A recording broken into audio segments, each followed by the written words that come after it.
Hello everyone, আসসালামু আলাইকুম। আজকে আমরা আত্মীয় স্বজন বিষয়ক কিছু গুরুত্বপূর্ণ শব্দার্থ শিখব। চলুন শুরু করা যাক।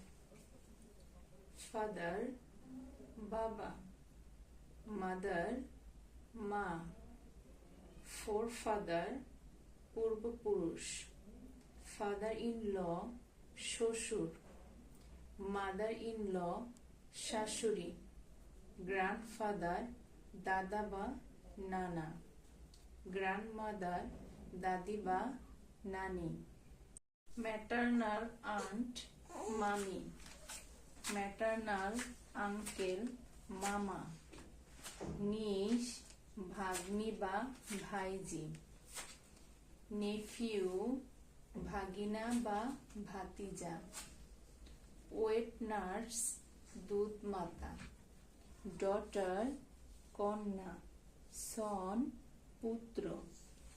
আজকে এ পর্যন্তই। ধন্যবাদ সবাইকে।